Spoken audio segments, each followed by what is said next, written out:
dia a todos. Estamos aqui pontualmente ao meio-dia. Nós vamos receber hoje, aqui na nossa sessão, o professor Luiz Venere Decour.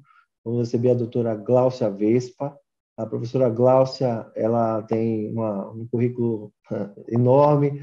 Ela é PhD em imunologia, tem uma experiência enorme na área de gestão científica, acadêmica, além de pesquisadora, diretora, CEO, não só na parte acadêmica, mas na área empresarial, governamental. Então, e atualmente atua no ARO do Hospital Israelita Albert Einstein.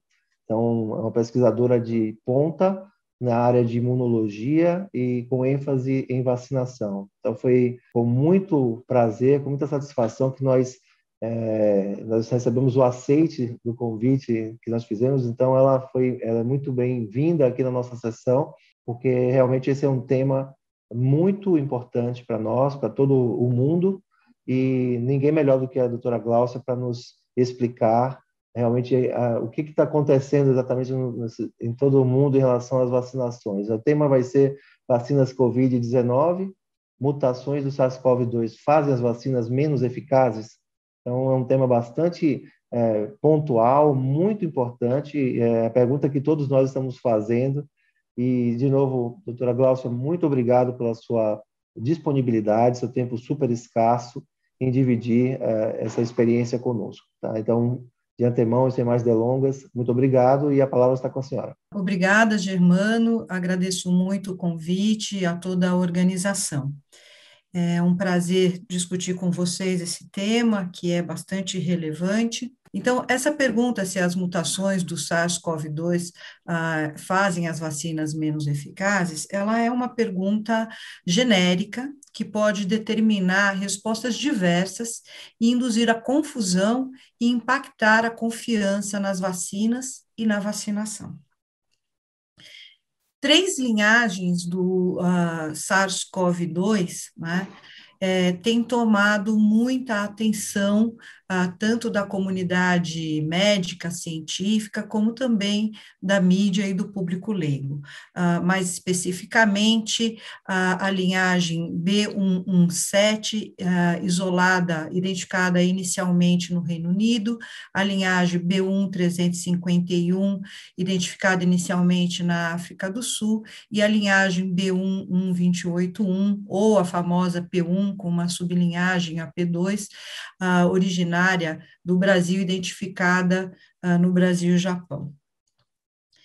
Quando nós falamos, né, e o tema que mais se fala hoje são variantes, as variantes, segundo a Organização Mundial de Saúde e o CDC, elas podem ser classificadas como variantes de interesse, variantes de preocupação ou variantes de alta consequência. Mais especificamente, com relação à vacinação, uma variante de interesse é aquela que pode apresentar marcadores genéticos que potencialmente poderiam facilitar ou impactar um escape, uma evasão imunológica. Uma variante de preocupação, ou concern, né, seria, do ponto de vista das vacinas, aquela variante que tem alguma evidência de impacto nas vacinas, ou uma evidência de redução significativa da neutralização por anticorpos, quer seja ela pela infecção natural ou pela vacinação, ou mesmo a evidência de redução de proteção induzida pela vacina contra doenças graves. Uma variante de alta consequência, por sua vez, seriam aquelas variantes onde nós teríamos evidências que pudessem sugerir uma redução significativa na eficácia da vacina, uma falha vacinal desproporcionalmente alta ou uma proteção vacinal muito baixa contra doenças graves. Então, esse é um conceito muito importante que nós precisamos estar alinhados. Atualmente, não há variantes do SARS-CoV-2 classificadas no nível de consequência alta. Tá? Uma variante de alta consequência, ela exigiria notificação à Organização Mundial de Saúde, né, também as agências regulatórias nacionais, como Anvisa, CDC, FDA, assim por diante, e em especial a Organização Mundial de Saúde, de acordo com o Regulamento Sanitário Internacional, né? Com o anúncio de estratégias para prevenir ou conter a transmissão e recomendações para atualizar tratamentos e vacinas. Isso tudo se faz muito importante porque nós estamos num contexto de uma corrida de vacinas, né? Que é, por um lado, é um triunfo da ciência, da medicina. Nós nunca vimos tantas vacinas, né, serem desenvolvidas para um único patógeno e num curto espaço de tempo, como nós estamos vendo. Então, nós temos muitas vacinas em desenvolvimento, já na fase clínica, das quais muitas já estão em uso, né, quer seja emergencial ou mesmo com registro definitivo por uma agência regulatória, né? Então, nós vemos várias vacinas sendo utilizadas ao redor do mundo, incluindo o Brasil. Por exemplo, a vacina AstraZeneca que nós temos acesso no Brasil já está sendo utilizado em aproximadamente 118 países, né? Isso eu atualizei ontem, mas todos os dias muda, então por isso que a gente tem que dizer aproximadamente, pode ser que não seja mais esse número, né? A Sinovac, que é a Coronavac, também produzida em parceria com o Instituto Butantan, já em uso em aproximadamente 19 países. Né? A vacina da Pfizer em 85 países, Moderna, 36 países, e assim por diante. É muito importante o entendimento do que é a eficácia de uma vacina e como essa eficácia ela pode ser ou não impactada, né? Como ela é induzida. Quais são os fatores que vão influenciar, que vão concorrer para a determinação dessa eficácia? O primeiro é o imunógeno, ou seja, o antígeno, a vacina em si que nós utilizamos. Né? Então, o imunógeno, que é o que está induzindo a resposta imune, a vacina, nós temos na composição o próprio antígeno, né, que estimula uma resposta imune específica. Esse antígeno, de modo geral, na maioria das vacinas, é a proteína S, a proteína spike, mas ele pode ter variação, né? Nós temos ainda na vacina adjuvantes. Adjuvantes são substâncias que são incluídas na vacinas que visam potencializar a resposta imune induzida pela vacina, quer seja para que ela venha a ser uma resposta mais vigorosa, mais robusta, mas também que muitas vezes ela possa ser uma resposta mais ampla, cobrir um número maior de variantes de um dado patógeno. Nós podemos ter ainda dentro de uma vacina o sistema de entrega dessa vacina, né, de delivery, que pode ser um vetor, no caso das vacinas não replicantes, nós vamos estar falando sobre elas, ou uma partícula nanolipídica, e também é muito importante, né, o esquema no qual essa vacina ela é utilizada, né? O número de doses, qual é a via, se ela é intramuscular, no caso do SARS-CoV-2 são todas vacinas até o momento intramuscular. Além da vacina em si, o imunógeno, nós temos que levar em consideração o respondedor. Existem bons e maus respondedores. Para uma dada vacina, uma mesma vacina, as pessoas, elas respondem de um modo diverso, né? E é importante lembrar que nenhuma vacina é 100%. Eu tenho certeza que vai voltar, sempre me perguntam, né? As pessoas foram vacinadas, já tomaram as 2 doses, o esquema completo, e adquiriu a infecção, testou positivo, foi parar no hospital, ou mesmo chegou a vir a óbito. Então, é importante lembrar que nenhuma vacina ela é 100%. Mesmo uma vacina que tenha 90%, 99% de eficácia, nós vamos ter falhas vacinais.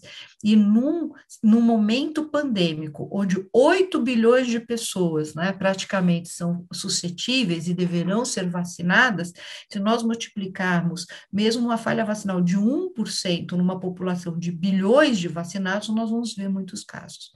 O meio também é muito importante. E no meio existem vários fatores, desde de físico, químicos, mas também o principal, o comportamento humano, né? Porque mesmo para uma vacina eficaz, quanto mais uma pessoa está exposta, maior é o risco para que ela venha adquirir a infecção, mesmo para uma vacina altamente eficaz.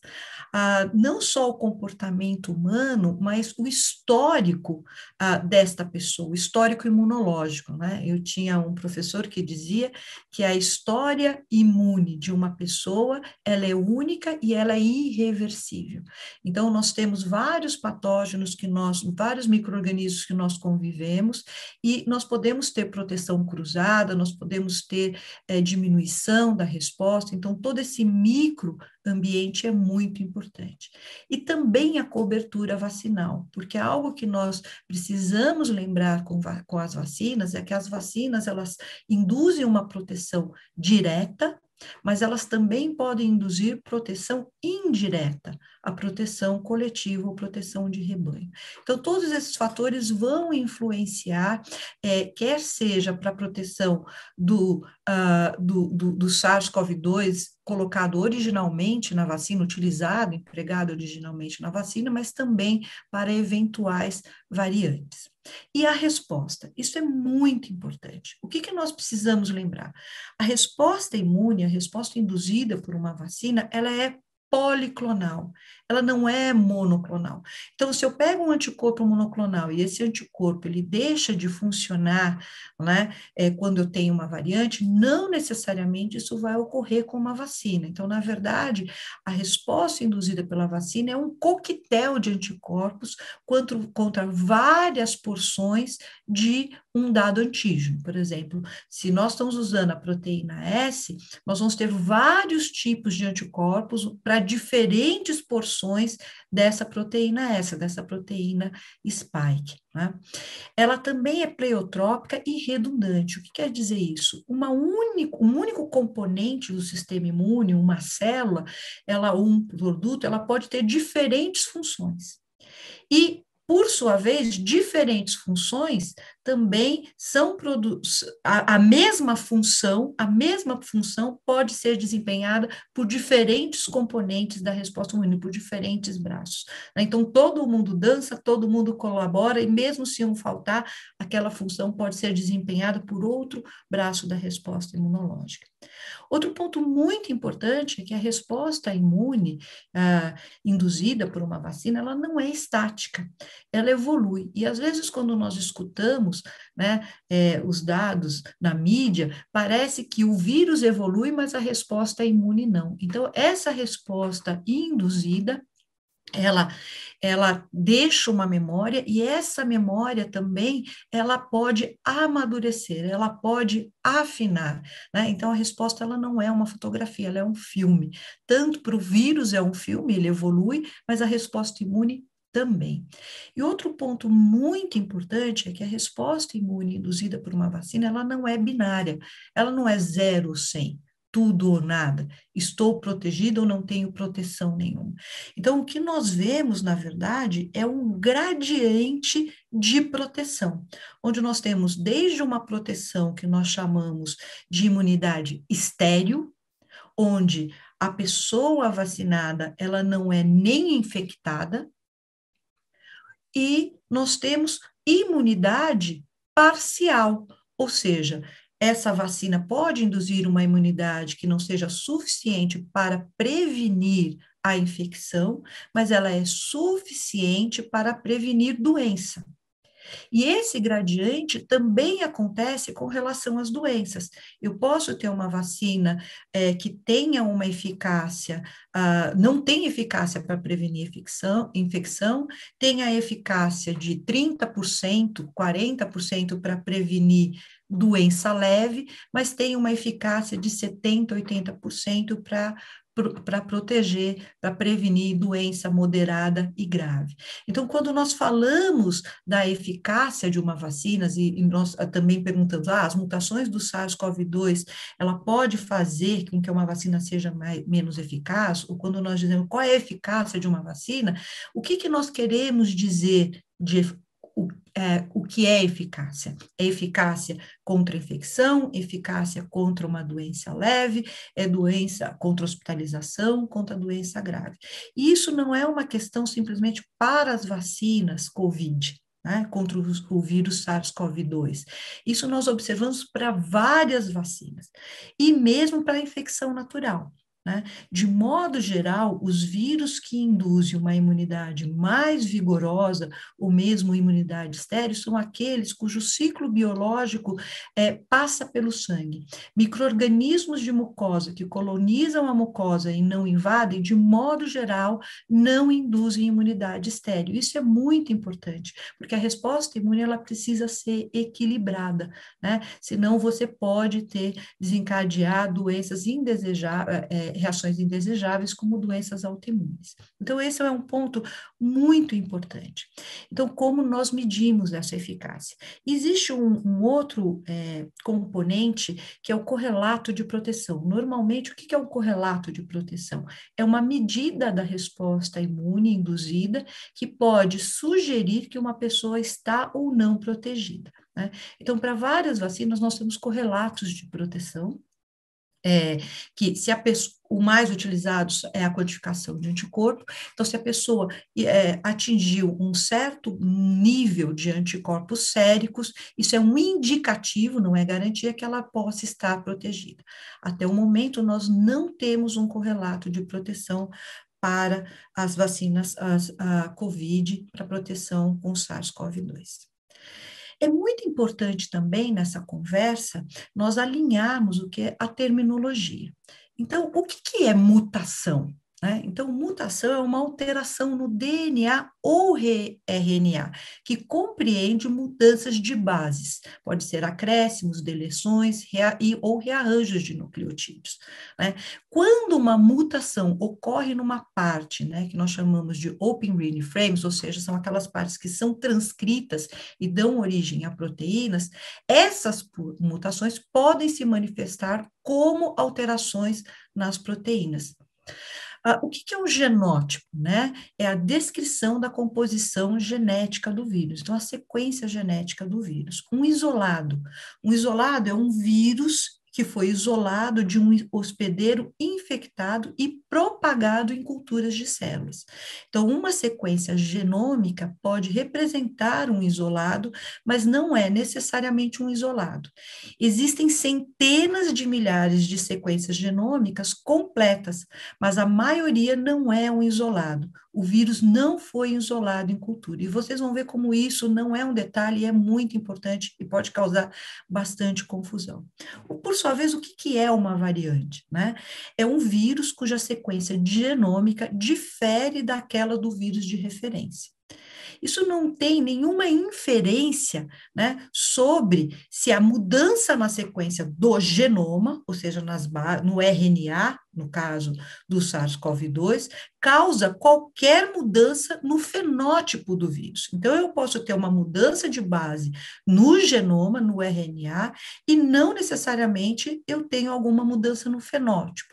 O fenótipo viral é uma propriedade do vírus, ele é mais estável, ele é mais transmissível, ele é mais patogênico. Clado, ramo, ou mesmo linhagem, são termos muito parecidos, Então, um clado ou um ramo é um grupo de vírus originados de um único ancestral comum, exclusivo em seus descendentes. A linhagem, muito semelhante, é um ramo da árvore genealógica viral composta por um grupo de variantes virais que compartilham o mesmo conjunto herdado de mutações. E cepa? Cepa é uma variante que possui características fenotípicas únicas, nunca foram vistas antes, e estáveis, né? São propriedades que podem ser derivadas de mutações genéticas.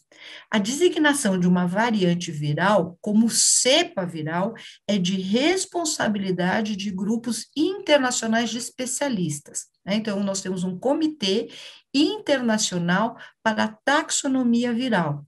Até o presente, só existe uma cepa de SARS-CoV-2. Né? Então, nós estamos falando de variantes. O fato de eu ter uma variante não implica dizer que essa variante tem algum comportamento diferente, ou que ela seja mais transmissível, mais patogênica, ou nada disso. Né? Ela é uma variante, a sequência genômica é diferente.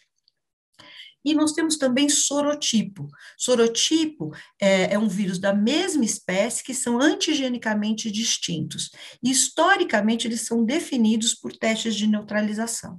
E esses testes de neutralização são os testes usados também para as vacinas, para ver se aqueles anticorpos induzidos pela vacina são capazes de neutralizar o vírus. Ou seja, eu pego o anticorpo de uma pessoa convalescente, o soro de convalescente, ou de uma pessoa que foi vacinada, incubo com o vírus, né, e vejo se esses anticorpos agora neutralizam o vírus, ou seja, esse vírus não é mais capaz de infectar uma célula-alvo. Quando ele infecta, eles formam colônia, nós vemos essas placas, então eu tenho a inibição das placas.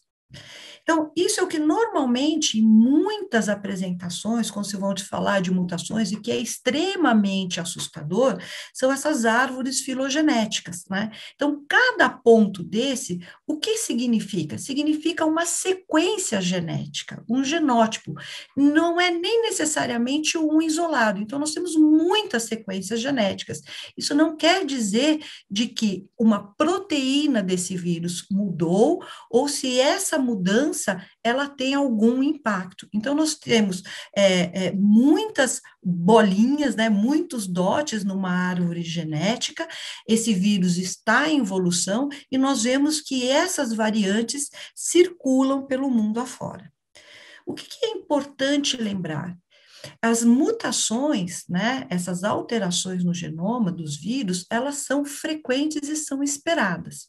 E elas estão na função de duas variáveis. A primeira, o tamanho desse genoma, e se esse micro-organismo, né, ele tem uma maquinaria para correção de erros, porque, na verdade, essas mutações nada mais são do que erros na cópia do RNA ou do DNA, quando o vírus vai se multiplicar, e cada vez que ele se multiplica, nós podemos ter erros, né? Então, isso é um fenômeno muito esperado, inclusive para o coronavírus. O que nós vemos agora numa pandemia são duas coisas muito importantes. Primeiro, nós nunca tivemos ferramentas para fazer um sequenciamento rápido, né, barato, nunca tivemos esses recursos. Então, esse vírus está sobre a lupa, né, e às vezes a gente tem a impressão de que ele é um vírus muito diferente, não, mas ele está, ao se replicar, fazendo aquilo que é esperado. Mas uma outra variável muito importante é que esses erros vão acontecendo conforme o vírus vai se replicando. E numa pandemia, por muitas pessoas serem infectadas, nós acabamos vendo um maior número de erros, de mutações. Por quê? Porque são mais cópias, são mais vírus, são mais pessoas se reproduzindo, são mais pessoas infectadas. Então, isso é um esperado para os vírus, é esperado para o coronavírus, e esse aumento não é algo necessariamente direto a este coronavírus, mas a um momento pandêmico. Assim, as mutações nos genomas, elas são frequentes, são esperadas, elas podem ser substituições do nucleotídeos ou deleções, elas podem ser neutras, né? Nós temos um único aminoácido, né, que tem um único códon, né, 3 bases na sequência para dar aquele aminoácido, que é a miotionina. A maioria dos aminoácidos, eu tenho várias sequências de nucleotídeos que podem resultar no mesmo no mesmo aminoácido na proteína, né? Então, existem aminoácidos que eu tenho 6 possibilidades diferentes de códon. Então, mesmo que eu mude uma letrinha, um nucleotídeo, não necessariamente nós vamos ver uma alteração nos aminoácidos, né? Essas mutações também, elas podem ser letais para o vírus, né? Então, se ele tem uma mutação numa parte do genoma e que resulta numa proteína que é essencial e essa proteína ela perde a função, essa mutação pode ser letal. Muitas vezes nós achamos que alguns vírus que induzem resposta para a vida inteira, né, ou vacinas que induzem proteção, é exatamente por isso. Por quê? Porque o epítopo reconhecido pelo sistema imune ele não pode ser mudado. E quando ele é mudado, o vírus, isso é letal para o vírus. Então, esse é até um mecanismo pelo qual alguns vírus e vacinas, a gente imagina que nós não temos mutações ou que as vacinas são eficazes e para sempre, né? Porque qualquer mutação naquele ponto pode ser letal para o vírus. Elas podem ser produtivas, né? Elas podem resultar em alterações nessas proteínas que podem diminuir a patogenicidade, aumentar, de um modo geral, o que nós vemos quando esses vírus se replicam, né? A atenuação. O mais frequente é observar uma atenuação e não um aumento dessa patogenicidade. Portanto, essas mutações, elas podem ser apenas marcadores para segmentos dos contatos, né? Então, por sua vez, essas mutações podem sim levar a alterações nas proteínas e nas propriedades. O importante é se uma dada mutação pode se resultar em mudanças, substituições ou deleções de aminoácidos numa dada proteína e que essa possa impactar o curso da infecção ou da doença, né? Então, mutações que mudem a propriedade do vírus, né, que levem a um fenótipo estável, originam uma nova cepa. E até o momento, como eu já disse, nós não temos novas cepas ou variantes. Então, quando nós estamos falando de proteínas, nós não falamos de mutação, nós falamos de substituições ou deleções, né? Até o momento, nós temos mais de 12 mil mutações já catalogadas e em mais de 90 mil isolados. Quaisquer 2 isolados diferem pelo menos em aproximadamente 10 pares de base. Nenhuma dessas mutações determinou que até o momento uma nova cepa, que tem uma propriedade biológica distinta. Nenhuma tem, até o momento comprovado, determinar implicações diretas na transmissão ou na patogênese, embora haja um conjunto de dados laboratoriais e epidemiológicos sugestivos que corroborem esta hipótese.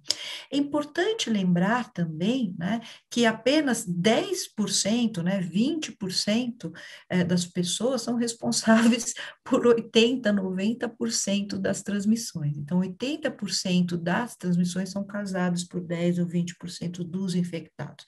Então, nós temos aquilo que nós chamamos de superdisseminadores e eventos de superdisseminação.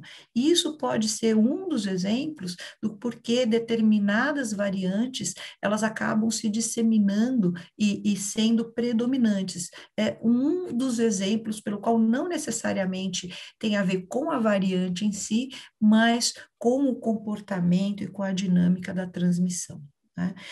No final do ano passado, em dezembro, o Nervitag, que é um grupo consultivo de ameaças de vírus respiratórios novos e emergentes no Reino Unido, chamou a atenção para essa variante que estava circulando, nova, na época era uma variante de interesse que estava circulando no Reino Unido, que hoje nós chamamos de VOC1, variante 1, que é a variante identificada inicialmente no Reino Unido, né? Então, qual foi a conclusão do nervo tag, daí onde começou a aparecer toda essa discussão sobre as variantes, né? Então, o nervo tag, traduzindo, né, o que foi a conclusão do grupo foi, tem confiança moderada de que essa variante de interesse, hoje é uma variante de preocupação, demonstra um aumento substancial na transmissibilidade em comparação a outras variantes, né? Eles chegaram a essa conclusão baseado nos estudos com os valores de R, né, nos valores dos CTs, que são os níveis de PCR, e são dados indiretos, são evidências circunstanciais. É lógico que nós não devemos simplesmente descartar e falar isso não é um problema. Não, nós devemos ter atenção, né? É uma variante de preocupação, mas até é muito complicado inferir uma propriedade viral com base em evidências circunstanciais ou mesmo epidemiológicas. Por quê? Porque vários fatores de confusão podem acontecer.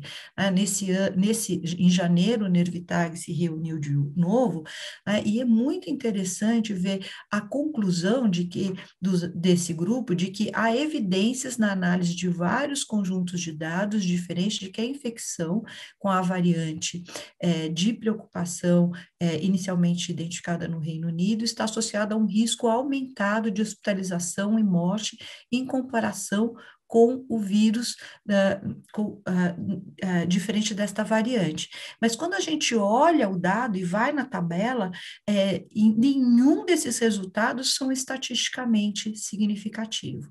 Apesar disso, né, também o próprio grupo dizem que existem limitações em todos esses conjuntos de dados utilizados. Esse é um diagrama esquemático do genoma do SARS-CoV-2. Vocês podem verificar que existem várias proteínas que são codificadas por esse genoma.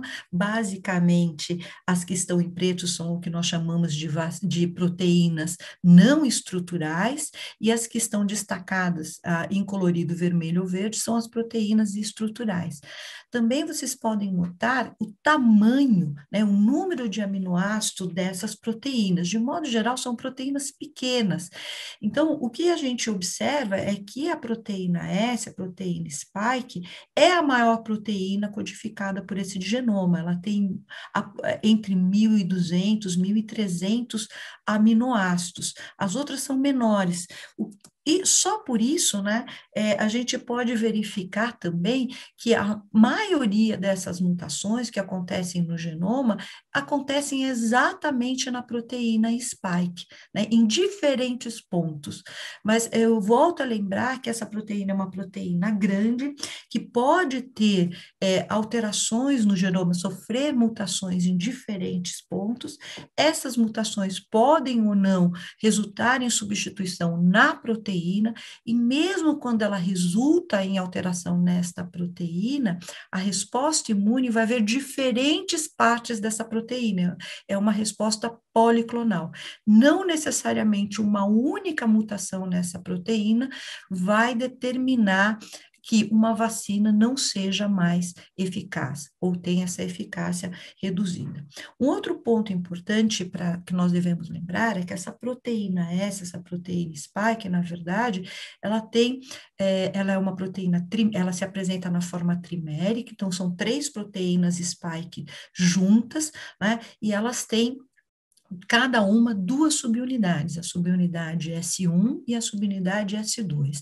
A S1 é onde se liga, né, ao receptor, que é a enzima conversora de angiotensina 2, ECA2, né, ou ACE2, e a S2, a subunidade S2, ela é muito importante, porque uma vez que essa proteína S se liga ao seu receptor, a S1, ela é liberada, e na subunidade S2 é onde nós vamos ter o que a gente chama de peptídeo de fusão, que é o que faz com que a membrana do vírus do SARS-CoV-2 se funda com a membrana da célula. O SARS-CoV-2 é um vírus envelopado, né? Então ele precisa ter uma fusão com a membrana celular, quer seja para entrar por endocitose dentro de um endossomo, ou diretamente pela superfície.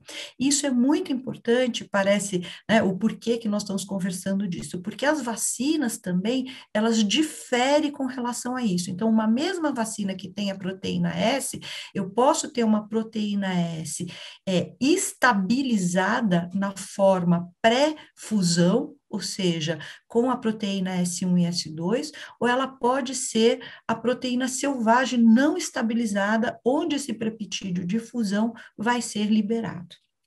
Né?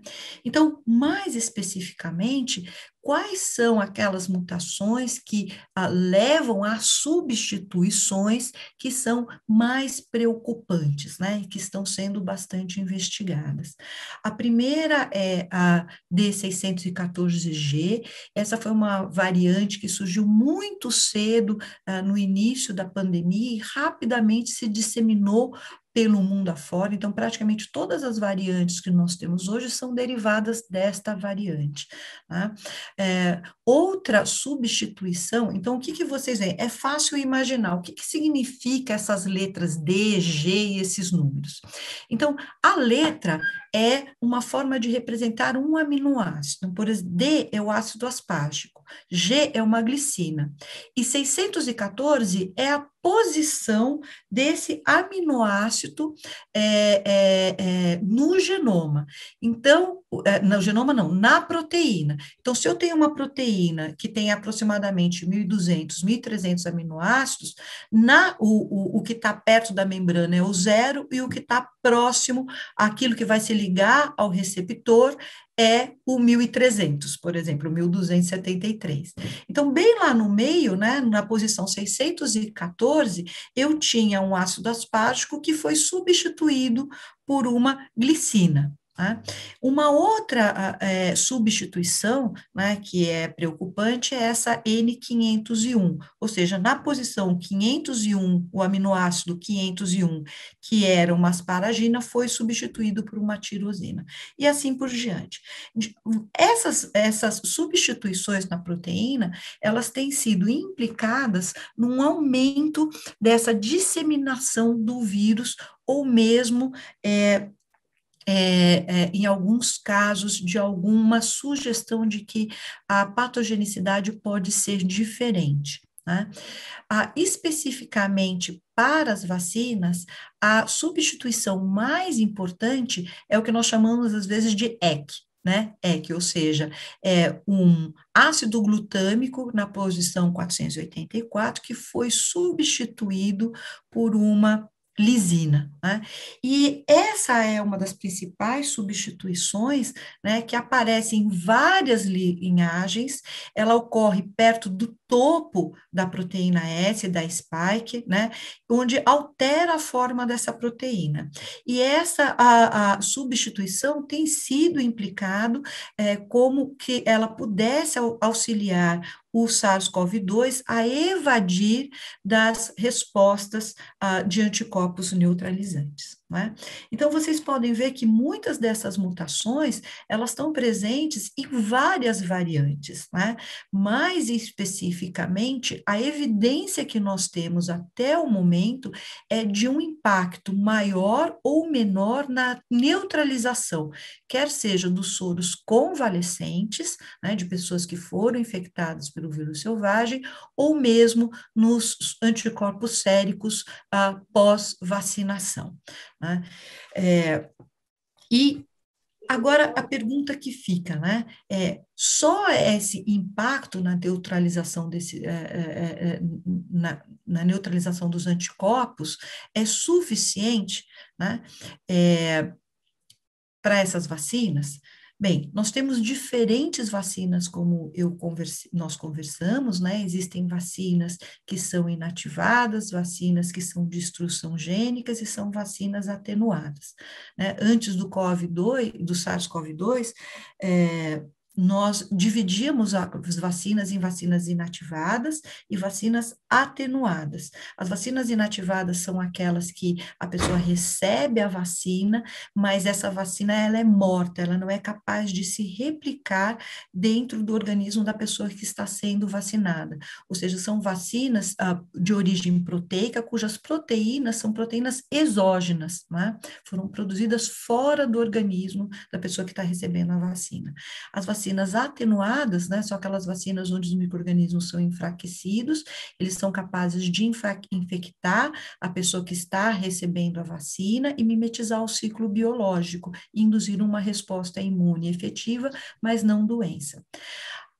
As vacinas Covid abriram um novo capítulo dentro da vacinologia, né? Nós, até as vacinas Covid, nós não tínhamos vacinas comerciais utilizadas na rotina, que eram vacinas de instrução genética, onde agora eu não tenho nem o micro-organismo atenuado, nem ele morto, mas sim eu tenho uma informação genética, no caso das vacinas que estão até o momento sendo utilizadas são principalmente vacinas, que a instrução genética ela está na forma de RNA, e essas podem variar na forma do sistema de delivery, né? Pode ser esse RNA dentro de um vetor não replicante, normalmente essas vacinas que nós temos agora são vacinas que usam um adenovírus com um sistema de delivery, né? Então são as vacinas de vetor não replicante que dentro tem a informação em RNA, ou as vacinas de RNA, que o sistema de delivery são partículas nanolipídicas, tá? Mas é importante lembrar que, além dos anticorpos neutralizantes, nós temos a imunidade celular, né? As respostas das células T são focadas não apenas na spike, mas também nas proteínas M, N e em outras proteínas não estruturais, né? As respostas de células T, CD4 contra spike, elas são robustas e estão correlacionadas com a magnitude dos títulos de IgG e IgA, elas são direcionadas também para outras proteínas, né, como MSN, as células T, CD8 também são induzidas contra a proteína S, M e várias proteínas não estruturais, né, e também a reatividade, nós vemos uma reatividade de células T para epítopos do SARS-CoV-2 também detectados em indivíduos não expostos ao SARS-CoV-2, né? E sugerindo o reconhecimento cruzado entre coronavírus circulantes e o coronavírus causador do resfriado comum, né? Mais especificamente, os estudos que nós temos de imunidade celular, por exemplo, com as vacinas de RNA mensageiro da Pfizer e da Moderna, elas mostram uma resposta específica de linfócitos CD4 e CD8, né? Tanto em pessoas convalescentes como em vacinados com essas vacinas, né? As sequências da grande maioria dos epítopos das células T contra o SARS-CoV-2 não são afetadas pelas mutações encontradas nas variantes analisadas, né? As respostas das células T, CD4 e CD8 em indivíduos convalescentes ou vacinados com a vacina com RNA mensageiro não são substancialmente afetadas por mutações encontradas nessas variantes do SARS-CoV-2. É importante lembrar que esses dados, eles são indicativos, né? Mas o sistema imune, ele é muito mais amplo, né? O soro, o sangue, representa uma janela imunológica de apenas 2% de todo o sistema imune, e às vezes o fato de uma pessoa não ter um anticorpo circulante sérico não quer dizer, por exemplo, que ela não tenha anticorpos, por exemplo, nas mucosas, né, e assim por diante. Então, nós precisamos ter cautela ao interpretar esses resultados, né. Quando nós olhamos, né, os estudos clínicos das vacinas, tanto de fase 1, 2 e 3, onde esses anticorpos são quantificados, nós vemos que essas vacinas têm a capacidade de induzir uma resposta de anticorpos neutralizantes diferentes, e que esses intervalos de confiança são muito altos, e que não existe uma correlação direta entre o nível de anticorpo neutralizante imunizante induzido pela vacina e a eficácia medida, quer seja num estudo de fase 3 ou posterior no seu uso na rotina, né?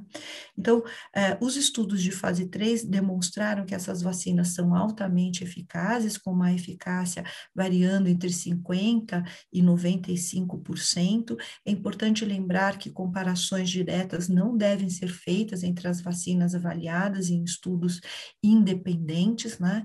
Porque várias variáveis de confusão, elas podem concorrer, né? Mas o que a gente observa, né, com estudos de fase 3, onde, seguindo o mesmo protocolo, o mesmo desfecho, uma vacina foi avaliada onde a circulação de uma dada variante era predominante.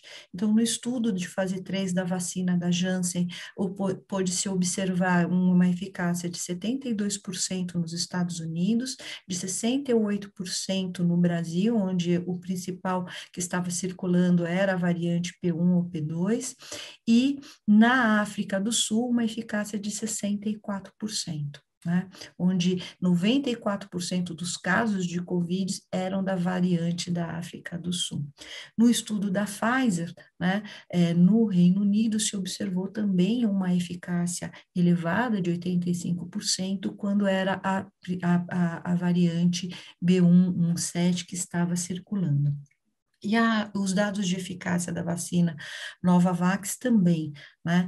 Então, pôde-se observar uma eficácia elevada, né, de 89,3% no Reino Unido, embora menor, mas uma eficácia significativa na África do Sul de 61%. O dado mais preocupante vem desse estudo, dessa avaliação da vacina da AstraZeneca, né, na África do Sul, onde a eficácia inferida é de aproximadamente 22%, e onde os autores concluem que um regime de 2 doses da vacina Shadox, né, da Covishield, não demonstrou proteção contra a Covid leve a moderada e implicando a variante da África do Sul neste fenômeno. Nós precisamos tomar cuidado ao interpretar esses dados, porque é um número reduzido, né, de participantes, é um braço do estudo com 2.000 adultos HIV negativos, onde foram observados 42 casos de Covid, desses 42 casos, 23 né, acontecendo no grupo placebo e 19 no grupo vacinado. Né? Então, é muito importante que a gente tenha cautela ao interpretar esses dados, não só pelo o tamanho da amostra, mas por outros fatores de confusão. Diferenças de eficácia entre vacinas, quando estudadas em diferentes localizações geográficas, já foram descritas para diferentes vacinas e não necessariamente relacionadas com variantes. Para terminar, e para que a gente possa ter um tempo para perguntas, né, eu gostaria de lembrar que o que é muito importante na relação das vacinas é a questão da percepção, e que tem como pano de fundo a confiança. Por quê? Porque quando a doença ela é muito prevalente, tem casos graves, e nós temos aí a introdução de uma nova vacina, nós começamos a ver o aumento da utilização da vacina, da cobertura vacinal, até chegar um momento onde a doença começa a reduzir e muitas vezes praticamente desaparecer. Então, para muitas doenças, nós falamos até em erradicação virtual. O que acontece? Quando a doença começa a diminuir ou a desaparecer, né, então a percepção é alterada. E aquilo que a gente via, olha bem o benefício da vacina, muitas vezes se vê qual é o risco da vacina. Então, essa balança entre doença e vacina, entre percepção de risco e benefício, é muito importante, né? Então, muitas vezes, nós começamos a utilizar as vacinas, isso é descrito com várias vacinas, a doença desaparece, aí as coberturas vacinais começam a cair, muitas vezes associadas a eventos adversos, e aí a doença, ela recrudesce, ela aparece e nós temos surtos, né? E aí a retomada dessa vacinação. Eu gostaria de citar rapidamente 2 exemplos, que foi o que aconteceu com a vacina contra a coqueluche, né, em várias partes do mundo. Um exemplo muito claro é do Japão, onde no país havia altas coberturas vacinais, mais de 80%, um evento adverso, que foi uma morte súbita associada temporalmente com a vacina, levou à suspensão da utilização da vacina, uma cobertura menor de 10% no Japão. A doença que tinha praticamente desaparecida por muitos anos, com nenhum óbito, em um único ano, logo após a suspensão do uso da vacinação, foram observados 13 mil casos de coqueluche com 41 óbitos.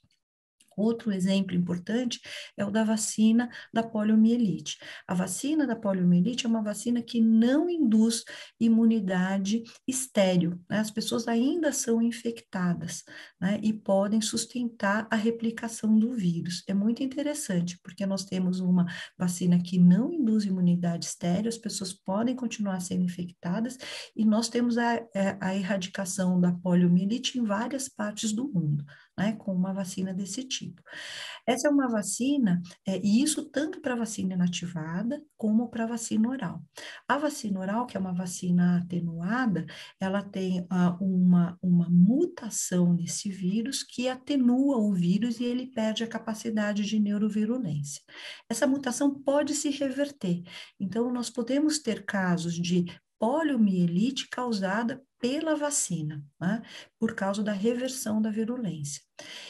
Num país do tamanho do Brasil, na época que nós só usávamos a vacina de poliomielite para vacinação, era esperado de 0 a no máximo 2 casos de poliomielite pela vacina. O que a gente observava? Era praticamente a inexistência desses casos, né? Então a gente fala, é porque a reversão da virulência ela não ocorre? Não. Quando a gente vê os vírus excretados, 50% dos vírus têm mutação para a reversão da virulência. Mas o que acontece? Mesmo quando essa reversão ocorre, a imunidade induzida é capaz de prevenir a doença pelo vírus vacinal. E o que é muito importante é que essas coberturas sejam mantidas altas. Por quê? Porque quando você tem o vírus vacinal na comunidade, né, como existe essa mutação, podem haver surtos, e nós temos registro disso, de casos de poliomielite pela vacina, mostrando de que se há uma mutação, mesmo quando essa mutação ela infere um aumento na patogenicidade, não necessariamente essa vacina deixa de funcionar, muito pelo contrário. Se nós temos um caso onde a mutação, mesmo num vírus selvagem, pode ser indicativo de uma maior transmissão, né, transmissibilidade ou maior patogenicidade, a vacina se faz muito mais importante ainda. E é muito importante as altas coberturas vacinais e o esquema completo, porque um esquema incompleto de vacinação pode fazer o quê? Que a imunidade induzida seja subótima e que haja uma pressão seletiva para aquelas mutações, né, que conseguem evadir da resposta imune. Por fim, o que fica para nós, né? Então, nós devemos nos vacinar. Então, vacine-se, promova a vacinação e a confiança na vacinação, né? Atenção à imunização subótima, trate agressivamente os imunocomprometidos, né? A variante identificada inicialmente no Reino Unido é muito clara que veio de um paciente imunocomprometido. promova as medidas não farmacológicas, porque quanto mais pessoas infectadas, mais replicação desse vírus é um celeiro, é muito fértil para que novas variantes possam aparecer, né? Então, vacine e promova essas ações de isolamento, distanciamento, uso de máscara, higiene e outras, né? Quais são as perguntas que ficam, né? Nós temos que lutar para a viabilização do acesso às vacinas já existentes, alcançar as novas coberturas vacinais o mais rapidamente possível, né? Nós precisamos levar, né, o avanço das vacinas que já estão em desenvolvimento, nas diferentes etapas do desenvolvimento, né? Nós temos desafios na condução dos estudos clínicos, como, por exemplo, o grupo placebo, financiamento, a revacinação e atualização da composição da vacina. Então, vacinas que têm intervalo de 14 dias, de 28 dias, esse é um esquema tradicionalmente em vacinologia chamado de esquema acelerado. Esquemas acelerados, de modo geral, necessitam de doses de reforço, lembrando que, caso haja necessidade, nós também podemos ter a adaptação da vacina para a inclusão de novos vírus ou mesmo para vacinação sazonal, semelhante ao que acontece com a vacina da influenza, né? Também existem vários esforços para o desenvolvimento de uma vacina universal e a vigilância é muito importante, quer seja a vigilância epidemiológica, incluindo a genotipase, e a vigilância também zoonótica, né? Existem mais de 5.000 tipos diferentes de coronavírus que podem fazer um transbordamento para a espécie humana. Eu gostaria mais uma vez de agradecer o convite e fico à disposição para eventuais perguntas. Muito obrigado, Gláucia. A senhora fez uma apresentação muito didática para nós, que não somos imunologistas, mas, assim, estou recebendo aqui muitos elogios aqui na timeline, já aqui no nosso bate-papo. E eu gostaria de iniciar, enquanto os colegas apresentam aqui, tem uma pergunta já aqui no bate-papo, da Xênia, a respeito de os pacientes imunossuprimidos. Quais cuidados devem ser tomados em relação à vacinação de imunossuprimidos e se há necessidade de redução ou suspensão da imunossupressão para a administração da vacina? Bom, bem, a princípio não existe uma resposta, né, que eu tenha dados, né, para compartilhar. O que eu posso fazer, às vezes eu falo muito, a gente tem alguns palpites informados, né? Bem, como eu disse, é importante ter uma atenção especial a imunossuprimidos, por dois motivos. O primeiro, que são populações mais vulneráveis, então, caso a vacina esteja disponível para essa população, é importante que ela seja imunizada. É importante tratar esses imunossuprimidos, como eu disse, de uma forma agressiva. Por quê? Porque uma vez que ele é infectado, ele pode não só ter a doença, a gravidade, mas também ter mais variantes, propiciar maior número de variantes durante essa infecção. De modo geral, se for possível a suspensão, né, do imunossupressor, isso poderia ser feito, porque esse imunossupressor, ele pode impactar a resposta imunológica, mas muitas vezes isso não é possível. Então, mesmo não sendo possível, vacinar esse paciente. E o que fica pergunta também muitas vezes eu doso anticorpo, não doso anticorpo, se teve anticorpo eu revacino ou não revacino. Não existe nenhuma indicação nesse momento para revacinação, inclusive dentro de um cenário onde a gente tem limitação dessa vacina e essa quantificação de anticorpo não diz muito, porque não existe um correlato de proteção. Aqui tem, muito obrigado. Em relação ao que você comentou agora, doutora Gláucia, tem muitas perguntas sobre gestantes e puérperas amamentando. Alguma restrição à vacinação?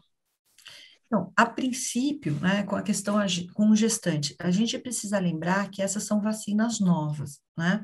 Nós não conhecemos essas vacinas, nós temos vacinas de plataforma que já são mais conhecidas, como as vacinas inativadas, por exemplo, a Coronavac, a Covaxin, né? Então, para vacinas Coronavac e Covaxin, apesar de não haver dados, o que nós podemos, a princípio, seria nos valer das recomendações que existem para vacinação de gestante, né?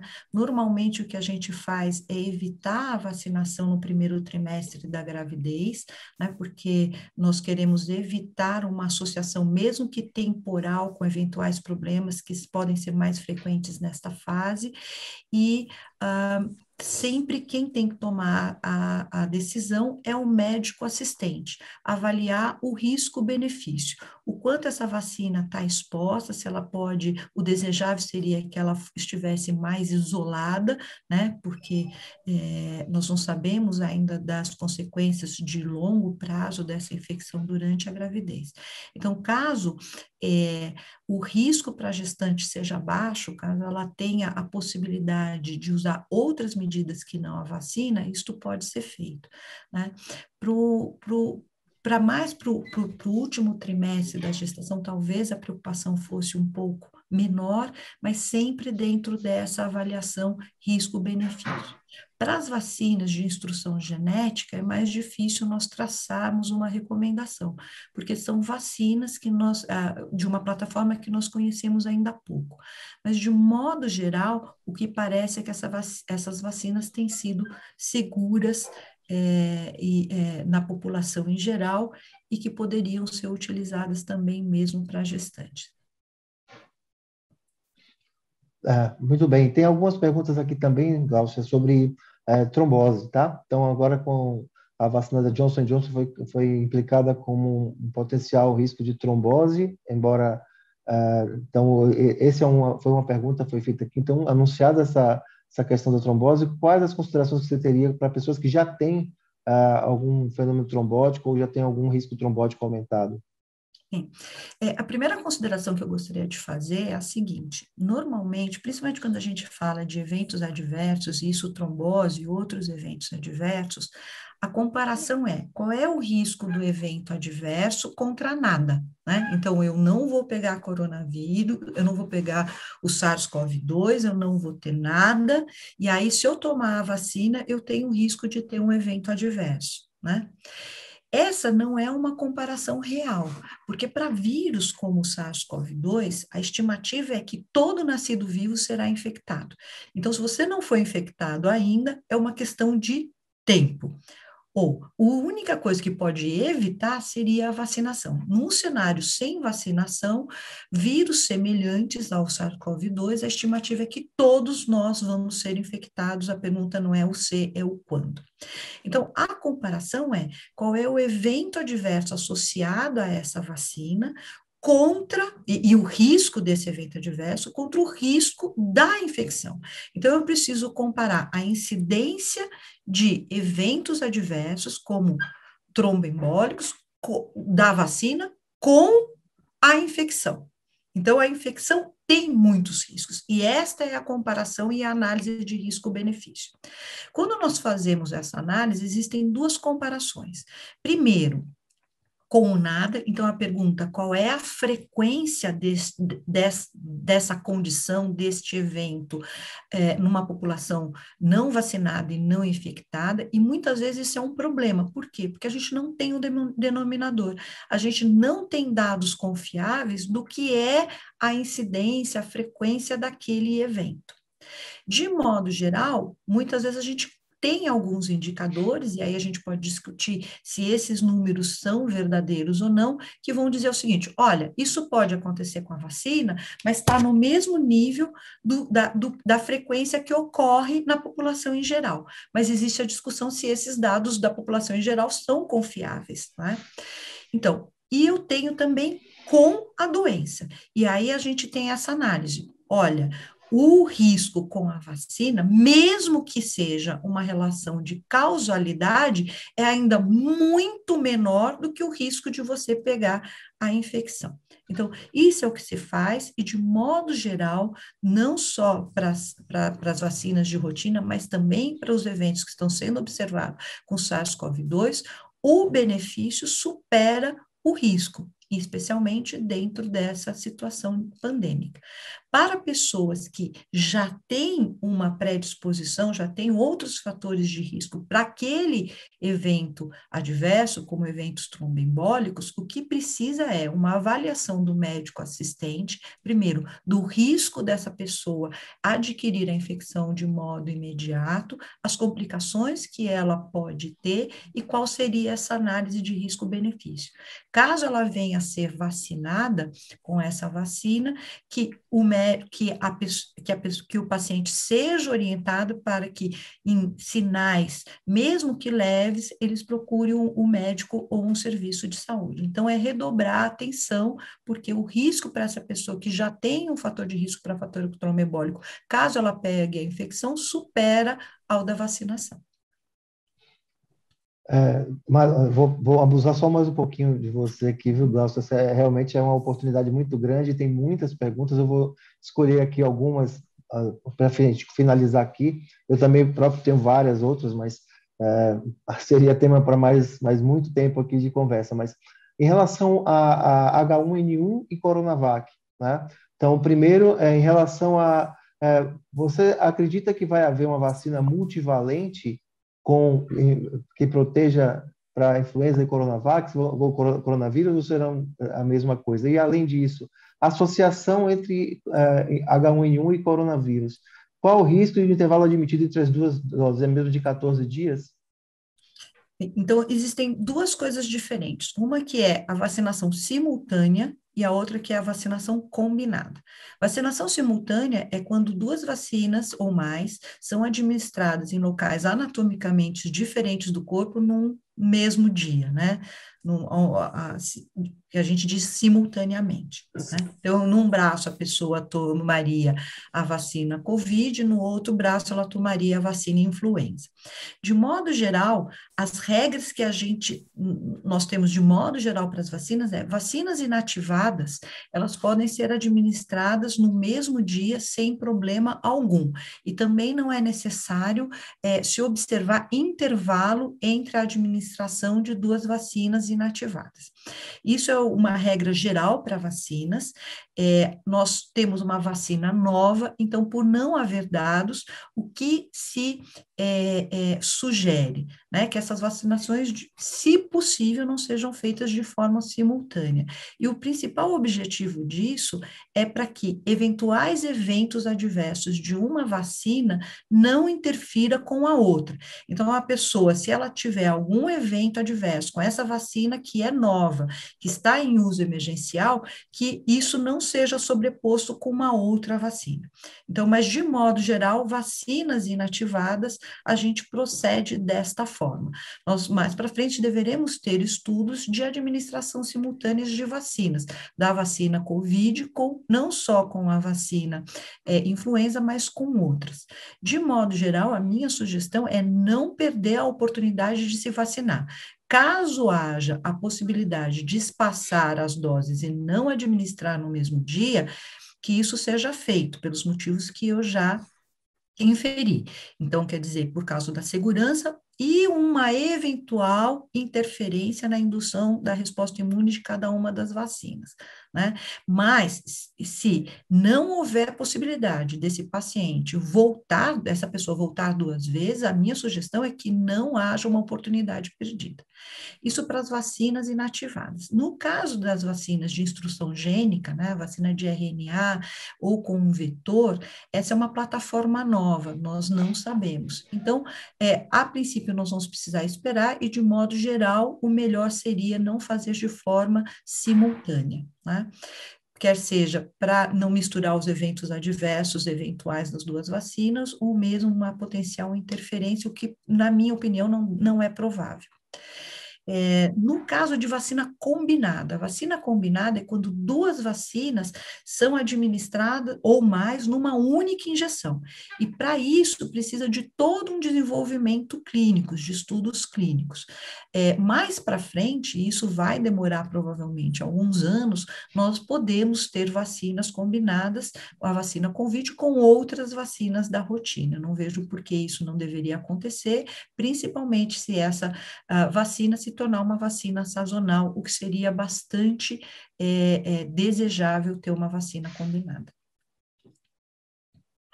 Gláucia, mais alguma coisinha rapidamente agora. Primeiro, é, em relação à imunidade cruzada, né?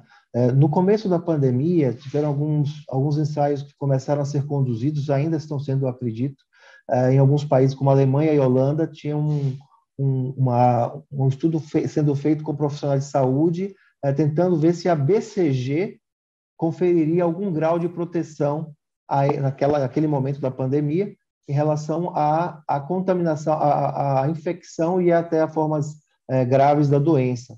Então, a BCG estava sendo nessa tentativa de reposicionamento lá na Europa, e mais recentemente teve uma comunicação aqui, que aparentemente foi na Federal de Santa Catarina, um estudo com a MMR, que conferiria um grau de proteção em torno de 50 e poucos por cento em relação à Covid. Claro que imagino que esses dados sejam incipientes, mas queria que você comentasse um pouco a respeito do que existe a respeito disso, e se isso pode ter algum impacto em relação a diferentes incidências em populações de continentes diferentes, ou de países diferentes, ou de regiões diferentes dentro do mesmo país. Se cobertura vacinal mais ampla para outros vírus eventualmente podem ter impacto na transmissibilidade, pelo menos temporalmente, aqui dessa pandemia do coronavírus.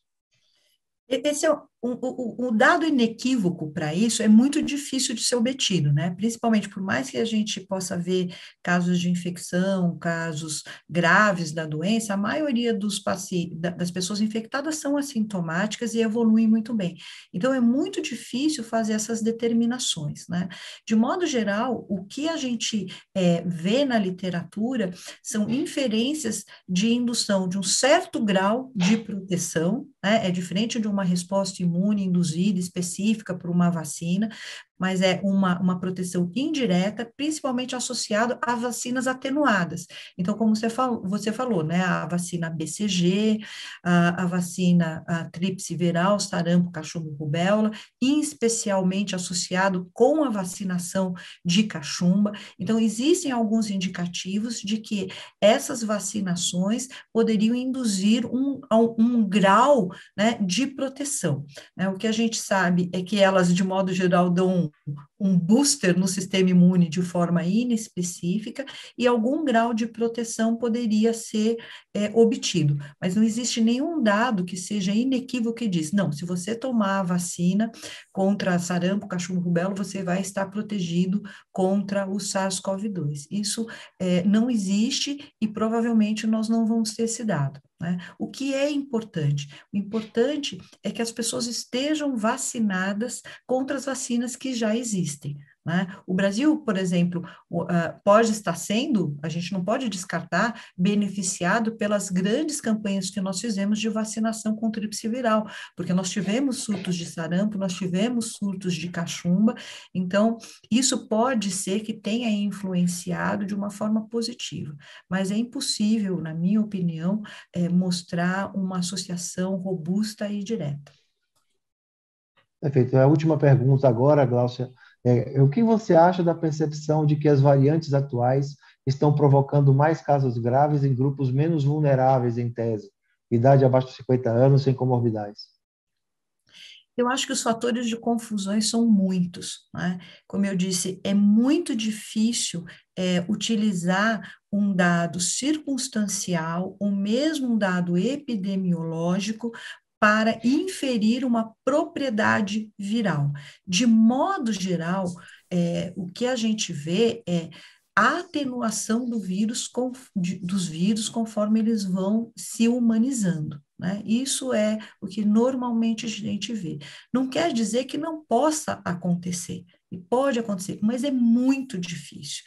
Eu fico vendo no meu meio ambiente, né, o quanto nós estamos cansados da pandemia, o quanto cuidado nós tomamos o ano passado. Eu lembro o meu comportamento das pessoas que me cercavam no ano passado e como a gente relaxou de uma forma geral, e é compreensível. É compreensível. E eu acho, na minha opinião, que isso é biológico. Quando tinha o tigre de dentro de sabre, do lado de fora da caverna que queria nos pegar, nós saíamos da caverna. Então, muito dessa atitude, né? Nós podemos agir de forma diferente, devemos manter o distanciamento social, devemos utilizar máscara, evitar aglomeração, mas esse comportamento de sair da caverna, ele é biológico, e ele também não só trouxe risco, mas ele trouxe benefício. Provavelmente, se a gente não tivesse saído da caverna, a nossa espécie teria sido extinta antes, e não só por causa do coronavírus. Então, eu acho muito difícil, né? Acho que é possível que aumente a patogenicidade. Na minha opinião, olhando os dados de uma pessoa que trabalha há mais de 2 décadas na área de doenças infecciosas e com vacinação, o que a gente vê é o movimento oposto, é o movimento de atenuação. Mas mesmo que isso seja verdade, né, venha se confirmar que uma dada variante seja mais agressiva, né, tenha uma maior patogenicidade, isso faz com que as vacinas sejam ainda mais importantes. Muito mais importante, né? Eu usei o exemplo da reversão da virulência do poliovírus para mostrar esse vírus na comunidade, ele é muito frequente. 50% das amostras de esgoto tem variantes com neurovirulência após uma campanha contra a polio, mas nem por isso as pessoas adquirem. Por quê? Porque a imunidade acontece. Né? Então, mesmo que isso venha a acontecer, não necessariamente isso tem impactos com a vacinação, e muito pelo contrário, faz com que as vacinas sejam ainda mais importantes. Doutora Gláucia Vespa, muito obrigado pela sua gentileza, pela paciência em responder todos os nossos questionamentos. Já tinham muito mais, só que a gente precisa encerrar. Em nome do almoço de todos, em nome do respeito a todos que estiveram aqui no horário, e principalmente em relação à sua boa vontade, a sua expertise para nós foi muito bem-vinda. Esse momento é um momento em que esse tipo de informação precisa realmente ser disseminado. E, mais uma vez, eu quero agradecer, se a senhora quiser fazer alguma consideração final, fica aqui nosso muito obrigado em nome do Instituto Sócrates Guanais. Não, eu que agradeço muito, fico à disposição, volto a qualquer momento que vocês acharem conveniente. E eu queria terminar com essa frase que eu coloquei como último slide, de que o que é vacina? Né? Vacina é alguém que iria ficar doente, que ia adoecer e não vai mais. Vacina é alguém que iria morrer e não vai mais. Então, tudo de bom para vocês e boa vacinação. Obrigado a todos.